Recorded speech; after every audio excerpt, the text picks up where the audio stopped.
ሰላም ጤና ይስጥልን ክቡራን ተመልካቾቻችን ከካፋ ቴሌቪዥን ለሰዓቱ የመረጥናቸው ዜናዎች ይዘን ቀርበናል። ከዜናዎቹ ጋር ብሩክታዊት ብርሃን ነኝ።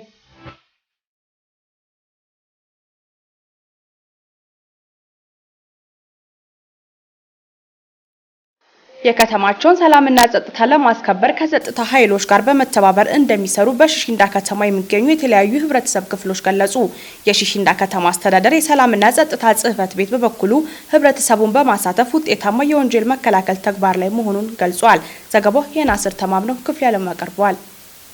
ለቴሌቪዥን ጣቢያችን አስተያየት የሰጡ የከተማ ነዋሪዎች እንደገለጹት ዋነኛው የመኖር ዋስትናቸው የተሟላ ሰላምና ጸጥታ መሆኑን ጠቁመው በዚህም የመጀመሪያው ተጠቃሚ መሆናቸውን ተናግረዋል። አካባቢ ሰላም ሲሆን ነዋሪዎች በጣም ተጠቃሚዎች ናቸው። አንድ ሰው እኮ በልቶ ጠጥቶ ማታውም ቀን በሰላም ካደረ ተጠቃሚ ነው። ሰላምነቱ መነሻው አሁን ከዚህ በፊት ከተማ አስተዳደር ውስጥ ከመግባታችን በፊት ችግር ነበረ። አሁን ከተማ አስተዳደር ከገባን በኋላ ፖሊስና ህዝብ አንድ ሆኖ ወንጀልን በጋራ ሰርቶ ሰላም ሀገር አድርጓል ማለት ይቻላል። ከዚህ የተነሳም ሰላምና ጸጥታቸውን ለማስጠበቅ በንቃት እንደሚሰሩ ገልጸዋል። 24 ሰዓት ሮንድ ጥበቃ አለ። ቀንም ማታ ሮንድ ጥበቃ አለ። ፓትሮል ቅኝት የሚባሉት ማታ መዞሩት አሉ ለብቻ።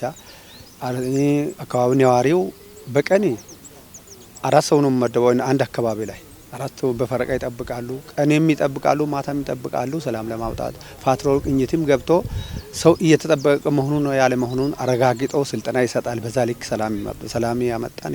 የሃይማኖት ተቋማት ሰላምን የሚሰብኩ በመሆናቸው ያነጋገርናቸው አባትም ይህንኑ አጠናክረዋል። ቤተክርስቲያናችን ሰላም ላይ ትኩረት ሰጥታ ነው የምታስተምረው።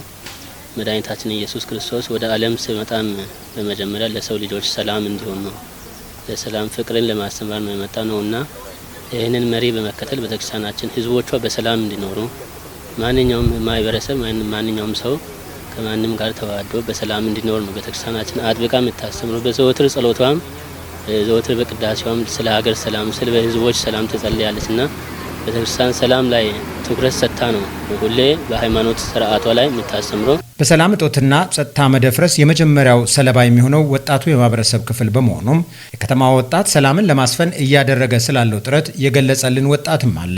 ከፖሊስ ጋር ተናበን ከእድር ጋር ኦሮንዲ ያወጣን ፖሊስ ከኛ ጎን ሆኖ እኛም ደግሞ ከነሱ ጋር ሆነን በጣም ነው ሰላሙን የምንጠብቀው።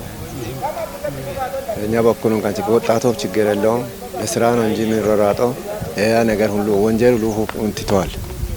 አሁን ወደ ስራ ነው ሁሉም ያለው። በመጨረሻም አስተያየታቸውን የሰጡን የሽሽንዳ ከተማ አስተዳደር ሰላምና ጸጥታ ጽሕፈት ቤት ኃላፊ አቶ ገሮ ሳህሌ ህብረተሰቡና ሌሎች ባለድርሻዎችን ያሳተፈ ጸጥታ ስራ ሰፊ ትኩረት ተሰጥቶት እየተሰራ መሆኑን አብራርተዋል። ቀጠናችን 4 ነው። በከተማ አስተዳደር ስራ ያለው ቀጠና 4 ነው። በዚህ ቀጠና እንደ ቀበሌ ነው የምንጠቀመው። በዚህ ቀበሌ ውስጥ ደግሞ እያንዳንዱ ቀበሌ የራሱ የሆነ ሚሊሻ አለው። ከዛ ባሻገር እያንዳንዱ ቀጠና ላይ ደግሞ ከሚሊሻ ጋር የሚናበብ የፖሊስ ስምሪት አለ። አንድ ፖሊስ ቀበሌውን በባለቤትነት ወስዶ ከሚሊሻ ጋር በመተባበር በተከፋፈሉ የሰፈር አደረጃጀትም ወርዶ ታች ድረስ የሚሰራበት አግባብ አለ። ለዚህ በወር አንድ ስምሪት የተሰጠው ስምሪት ይገመገማል። ቀጣይ ደግሞ በስምሪት ወቅት የተሳሳቱ ወይም ያልተሰሩ ስራዎች ካሉ ማስተካከያ ተደርጎ ተጨማሪ ኦሪየንቴሽንና አቅጣጫ ተቀምጦ ወደ ታች ወደ ህዝቡ እየወረደ የሚሰራበት አግባብ ነው ያለው። ይህ በመሆኑም አሁን ያለው የከተማዋ ሰላምና ጸጥታ አስተማማኝ እንደሆነ ኃላፊው አስረድተዋል። አሁን ባለን ደረጃ የኛ ከተማ አስተዳደር ጸጥታ ከዳር እስከ ዳር ሰላም ነው። ሰላም ከመሆኑ አንፃር ያው የተኛውም ማህበረሰብ የዕለት ኑሮውን ለማግኘት በሚያደርገው ኢኮኖሚያዊ እንቅስቃሴ ውስጥ የሚያደናቅፉ የተኛውም ነገር የለም። ከተማ አስተዳደር ከመሆኑ በፊት የነበሩ ለውጡን ተከትሎ የነበሩ ትንሽ ምልክቶች ነበሩ። ከተማ አስተዳደር ከሆነ በኋላ ሰፊ የህዝቡ ሞቢላይዜሽን ተደርጎ ህዝቡ ራሱን ጸጥታ በራሱ እየጠበቀ ያለበትና ከአመራሩ ጋር በጊዜ ሰሌዳ እየተገናኘ ኦሪየንቴሽን ወስዶ ስለ ጸጥታ ስራ ተገምግሞ ማስተካከያዎችም እየተደረጉ የሚሰራበት ሁኔታ ነው ያለው።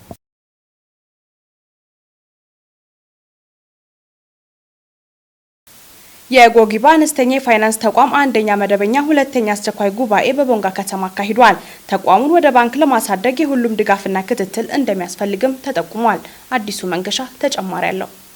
በመድረኩ ላይ ተገኝተው የመክፈቻ ንግግር ያደረጉት የከፋ ዞን ምክትል አስተዳዳሪና የገቢዎች ቢሮ ኃላፊ አቶ ደመላሽ ንጉሴ በበኩላቸው አንድ አካባቢ በኢኮኖሚ ዘርፍ ከሌሎች ጋር ተወዳዳሪ ለመሆን እንደ ጎጊባ አይነት የፋይናንስ ተቋማት ያስፈልጋል ብለዋል። ይህን ተቋም ወደ ባንክ ለማሳደግ የነጋዴው ማህበረሰብ፣ የምሁራንና የሁሉም ድጋፍና ክትትል እንደሚያስፈልግም አሳስበዋል። አሁን ባለው ነባራዊ ሁኔታ አንድ አካባቢ ሊለወጥ የሚችለው ተወዳዳሪ ሊሆን የሚችለው ጠንካራ የፋይናንስ ተቋም ሲኖር ብቻ እንደሆነ ቤቱ በደንብ ሊገነዘብ ይገባል። ምክንያቱም አሁን ላይ በሁሉም ቦታዎች ላይ የፋይናንስ ተቋም አስፈላጊ በመሆኑ አማራ ባንክ፣ ኦሮሚያ ባንክ፣ ቅርብ ጊዜ የሲዳማ ባንክ፣ የሆሳዕና ባንክ እያለ እየተከፈተ እየሄደ ያለበት አግባብ አለና የእኛም አነስተኛ ፋይናንስ ተቋም ቀጣይ ላይ ከፍተኛ የሆነ የቤት ስራ እንዳለበት ይሰማናልና ይሄም ውጤታማ እንዲሆን የሁላችን ርብርብ ትብብር የሚያስፈልግ እንደሆነ እኛም እንደ መንግስት ኃላፊነት ወስደን የምንደግፈው እንደሆነ በደንብ መወሰድ መቻል አለበት። ይህ ተቋም ከቅርብ ጊዜ ወዲህ ተቋቁሞ ወደ ስራ የገባ ቢሆንም በከፋ ዞን ውስጥና በቴፒ ከተማ ቅርንጫፎችን በመክፈት መጠነ ሰፊ የማህበረሰብ አገልግሎት እየሰጠ መሆኑን የተናገሩት ምክትል አስተዳዳሪ ዞኑም በተለያየ መንገድ መሰረተ ልማቶችን እየሰራ ነው። ስለዚህም ሁላችንም መደጋገፍና መተባበር ያስፈልጋልን ብለዋል። ወደ ባንክ በማሳደግ ከከፋ አልፎ በሀገር አቀፍ ደረጃ ተወዳዳሪ ለማድረግ የሁሉንም ድጋፍ ይሻል ያሉት አቶ ደመላሽ የዞኑ መንግስትም ከተቋሙ ጎን እንደሚሆን አስረድተዋል። በሀገር አቀፍ ደረጃ ሊወዳደሩ የሚችሉ በርካታ ሆቴሎች አሁን ግንባታቸው የተጠናቀቀ ያለበት ሁኔታ አለ። ስለዚህ አጠቃላይ የሚመጣውን ሀብት መሰብሰብ የምንችልበት ተቋም አስፈላጊ መሆኑን በጣም መውሰድ ያስፈልጋል። ስለዚህ ከዚህ አንጻር አሁን ላይ ባለው ነባራ ሁኔታ ከነጉለቱም ቢሆን እስካሁን ድረስ መጥቷል። ስለዚህ ይሄ ተቋም ወደ ባንክ ማደግ መቻል አለበት። ወደ ባንክ እንዲያድግ አክሲዮን የመሸጥ ሁኔታ ለምሳሌ ወደ 5-6 የሚሆኑ ቅርንጫፎችን ከፍቷል። ከዛ አለፍ ሲል በርከት ያሉ ወረዳዎች አሉ። ወደዛም አካባቢ ተደራሽ እንዲሆን መስራት በጣም ያስፈልጋል። ብቻም ሳይሆን ከከፋ አልፎ ቴፒ ላይ የከፈተበት አግባብ በጣም አስተማሪ ነው። ስለዚህ ወደ ዳውሮም ወደ ኮንታም ከዛም አለፍ ሲል በሀገር አቀፍ ደረጃ ተወዳዳሪ ሆኖ መውጣት መቻል አለበት። ስለዚህ አክሲዮን ሽያጭም ዛሬ ላይ እንደ አጀንዳ መቅረቡ በጣም ጥሩ ነው። ስለዚህ የተጠናክሮ መቀጠል መቻል አለበት። የሰው ኃይልንም ለማሰባሰብ በርከት ያለ ቋሚ ሰራተኛ አሁንም መጨመር አለበት። ስለዚህ ሊጨምር የሚችለው ተደጋግመን ተሰባስበን ሲንሰራ ስለሆነ ይሄን በደንብ መውሰድ ያስፈልጋል። ቅድም አንድ አባቴ ሶስተኛ ላይ ምረቃ አካሄደው መሰብሰብ ያስፈልጋል፣ መነጋገር ያስፈልጋል። በእኛ አካባቢ ያጣነው ምንም አይነት ነገር የለም። ስለዚህ መነጋገር፣ መደጋገፍ፣ አንድ ስንሆን ብዙ ነገሮችን ማለፍ እንችላለን የሚለው ሀሳብ በጣም ወሳኝ ስለሆነ የዚህ ጎጊባ ተቋሚ ሚስጥር የመሰብሰብ ስለሆነ አሁንም ተሰባስበን በጣም በተለየ ሁኔታ ጎልብተን መውጣት አስፈላጊ ነው የሚለውን ነገር ሁሉም ሰው እጅ ለእጅ ተያይዘው መውሰድ መቻል አለበት። ትላንትናም የኛ ወንድሞቻችን ያው ማታ ላይ ብዙ ነገር ተነጋግረናል። ከዚህ አለፍ ሲል በቦንጋ ከተማ ላይም የተለየ ኢንቨስትመንት ላይ መሰማራት መቻል አለበት ይሄ ተቋም። እኛ እንደ ዞን መንግስት የሚፈለገውን እያንዳንዱ ነገር ማድረግ ላይ ዝግጁ እንደሆንን በደንብ ተነጋግረናል። ስለዚህ የዞን መንግስትም ከዚህ ተቋም ጎን ሆኖ አስፈላጊ የሆኑ ነገሮች ላይ የእኛን ድጋፍ የሚሻ ጉዳይ ላይ እጃችንንም ዘርግተን የምንጠብቅ እንደሆነ በደንብ ሊወሰድ ይገባል። ስለዚህ ድጋፋችን ከእናንተ የማይለይ እንደሆነ ዛሬ ሊያሳስብ እፈልጋለሁ። የቦርድ አባል አቶ ታምሩ ከበደ በበኩላቸው ጎጊባ አነስተኛ ፋይናንስ ተቋም ብድር አሰጣጥና የቁጠባ አገልግሎትን ጨምሮ የተለያዩ ስራዎችን እየሰራ የሚገኝ መሆኑን ተናግረው ይበልጥ ለማስፋፋት የሁሉም ድጋፍና ክትትል እንደሚያስፈልግም አሳስበዋል። የተቋሙን የ22-23 በጀት ዓመት የስራ ሪፖርትን አቶ ታምሩ ከበደ በሰፊው ያቀረቡ ሲሆን በቀረበው ሰነድ ላይም ውይይት ተደርጎበታል። ይህ ተቋም ወደ ስራ ከገባ ቅርብ ጊዜ ቢሆንም የተለያዩ አገልግሎት ስራዎችን እየሰጠ መሆኑን የአክሲዮን አባላትና ባለሙያው ተናግረዋል። ምናልባት እንግዲህ እንደ ተቋም እንደ ግል በሚባል ደረጃ በማህበር ደረጃ የተደራጀ ተቋም የፋይናንስ ተቋም በአካባቢያችን የመጀመሪያ ነው። ከዚህ በፊት ምናልባት ሌሎች የብድርና ቁጠባ ተቋማት አሉ። ኖርማሊ ከመንግስት ልማት ድርጅትነት ጋር ተያይዘው የሚሰሩ የኛው ግን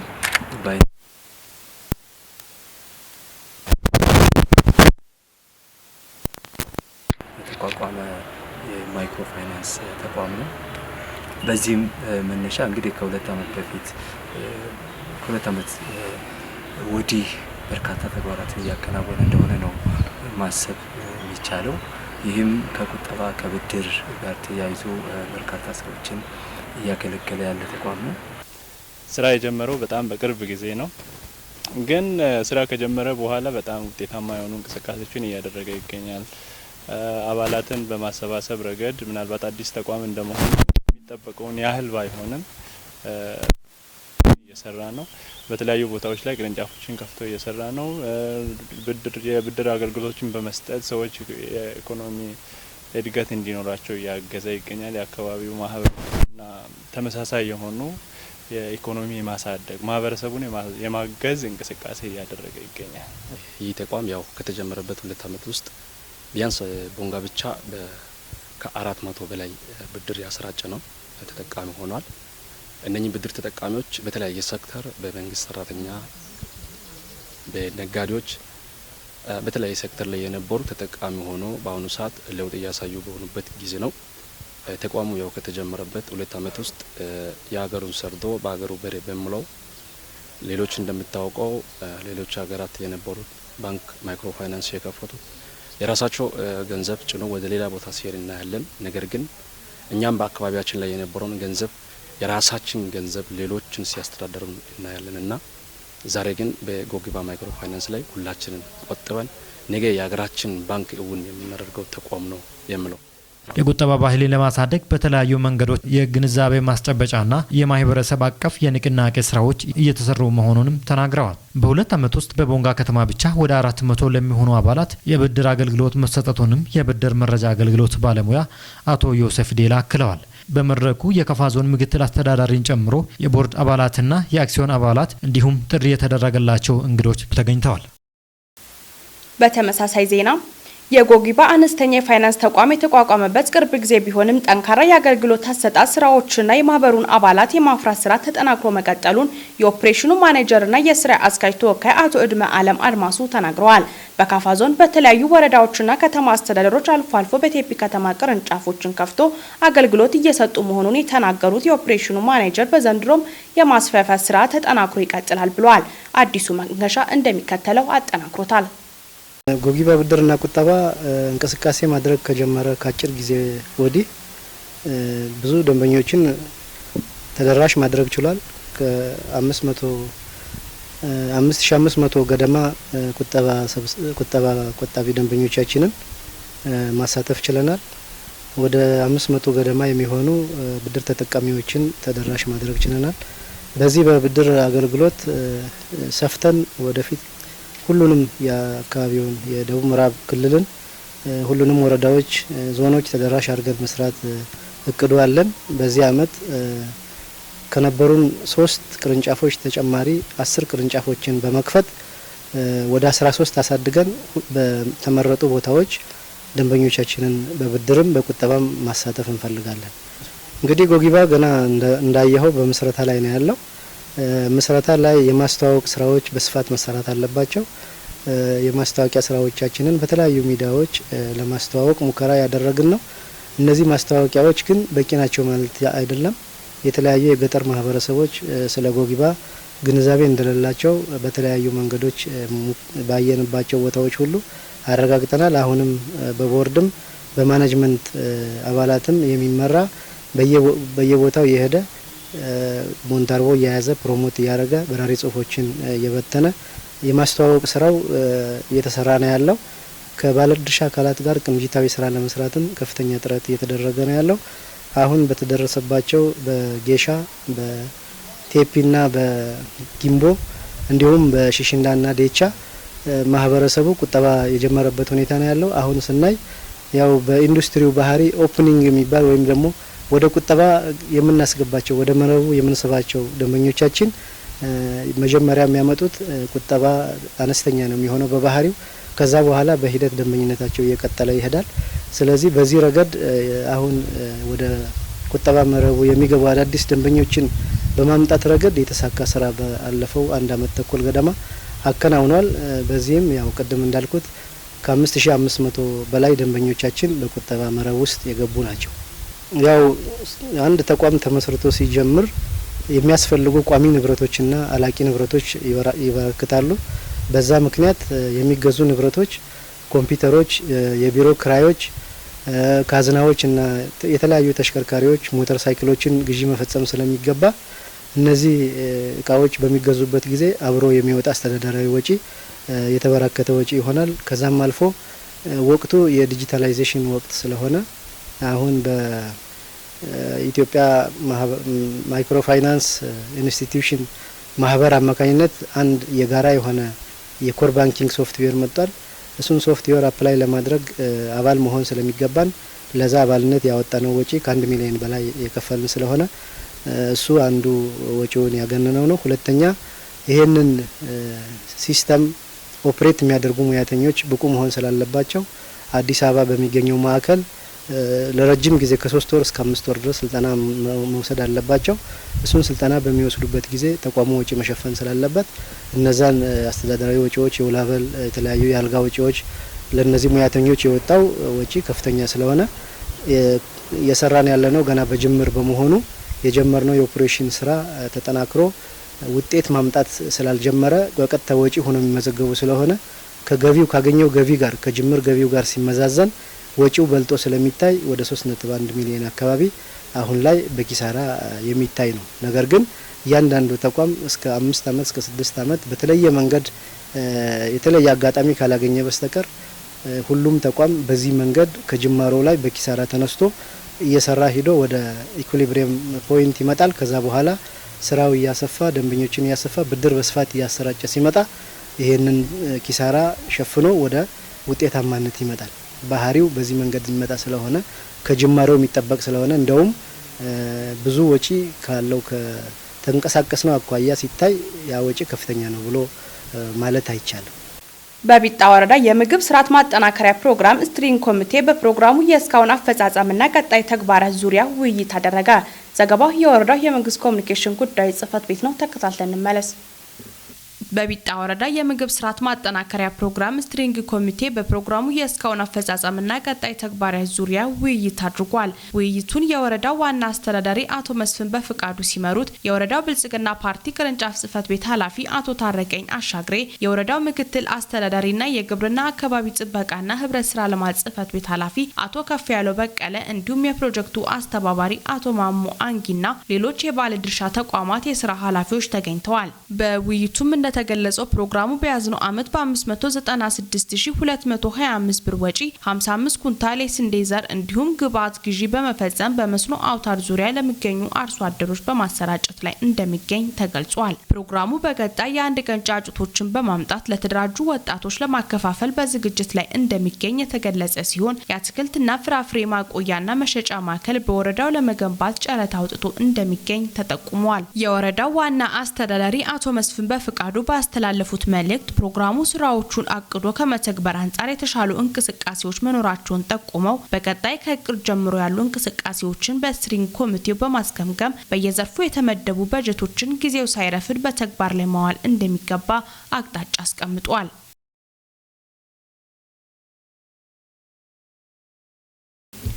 የቦንጋ ትምህርት ኮሌጅ በጀርመን ሀገር ከሚገኘው ከኤርፈርት ዩኒቨርሲቲና ከፍራንክፈርት ዩኒቨርሲቲ ጋር በተለያዩ ጉዳዮች ላይ አብሮ ለመስራት ውይይት ማድረጋቸውን የኮሌጁ ዲን አቶ አንተነ አየለ ተናግረዋል።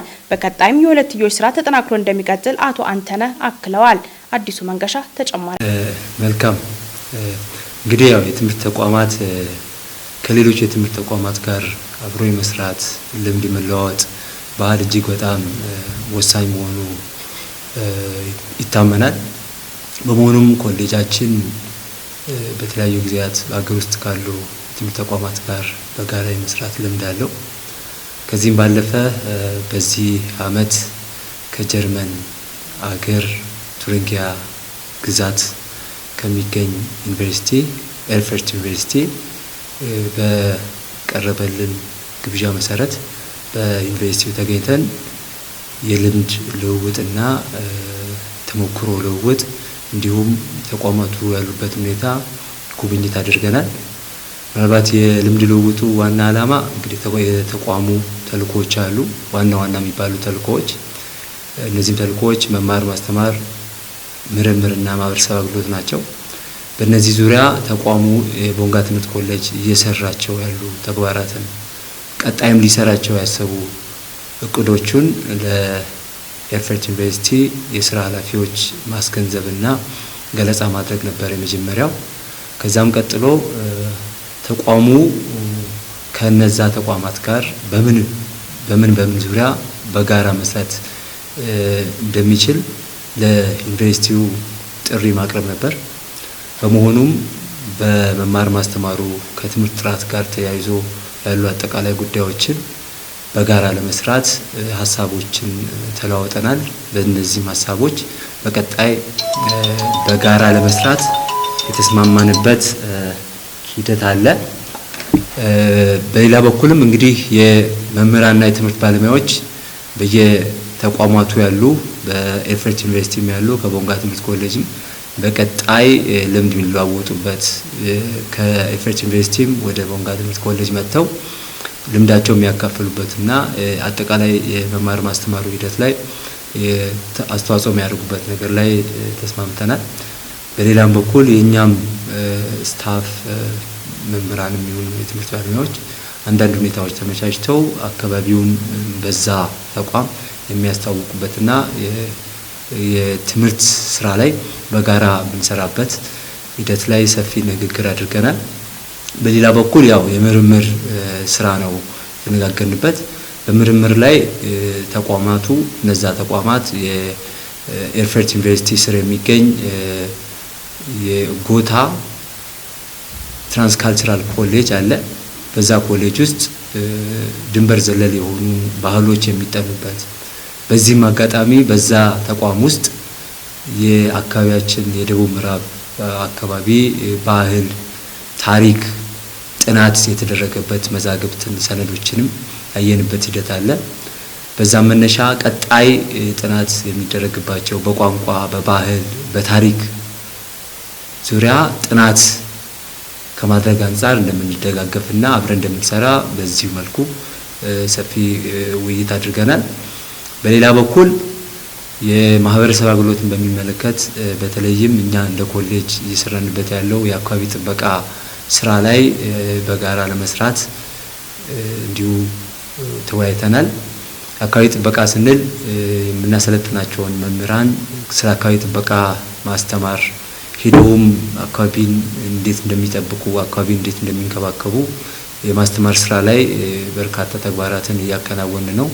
ከዚህ ጋርም ተያይዞ የአረንጓዴ ልማት ተግባራት አካባቢን ጠብቆ አካባቢን አረንጓዴ ከማድረግና ለቀጣይ ትውልድ ከማስረከብ አንጻር ያከናወናቸውን ተግባራት ገለጻ አድርገን እነሱም በዛ አጀንዳ ላይ በጋራ ለመስራት ምናልባት መተውም አካባቢውንም በአካል አይተው በቀጣይ የአካባቢ ጥበቃ ትምህርት በዘላቂነት የሚሰራበት ሂደት ላይ በጋራ ለመስራት ተነጋግረናል።